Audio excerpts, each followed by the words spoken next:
All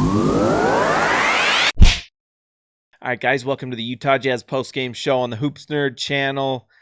Rough loss for the Jazz. There's things to talk about this game.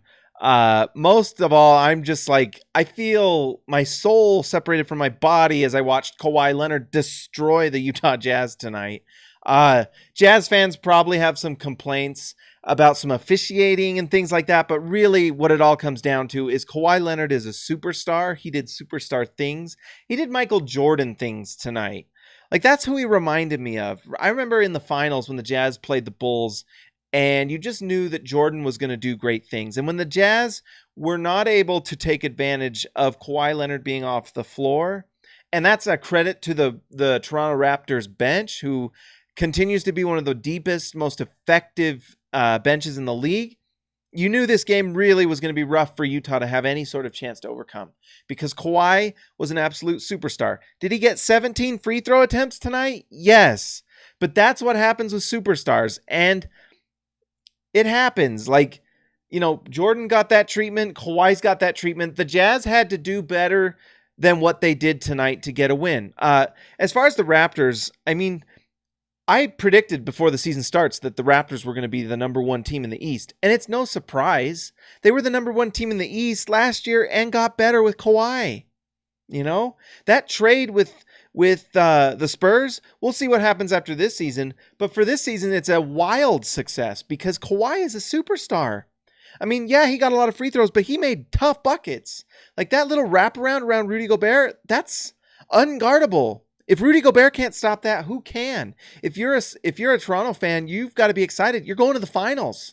You're going to the finals. Boston sucks.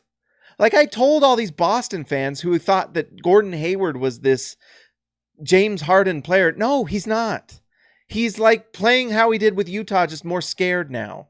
And then, like, who's going to beat Toronto? The Sixers? No way. Kawhi's going to eat them for dinner like a raptor eats a little piece of buffalo meat. And then, like, you know, like the Bucks aren't stopping Toronto. Yes, Giannis is great, but put Kawhi on Giannis, it's over. Kyle Lowry's going to eat them for dinner. Toronto's legit. If you're the Jazz, this sucks because you had a chance to get a team that didn't have Kyle Lowry. You just had Kawhi Leonard go off. And if this is what Kawhi Leonard's going to do in the playoffs, you got to be excited as a Toronto fan because, my goodness. Also, Pascal Siakam is just an absolute steal for them. Tonight, I mean, it's frustrating if you're a Jazz fan. He was 100% from the line. Does he shoot 100% from the line every night?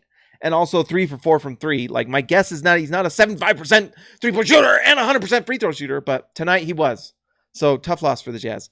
For Utah, I mean, yes, you can complain about officiating in the second half, which was frustrating. But you can't have Joe Ingles shoot 0 for 5 from 3.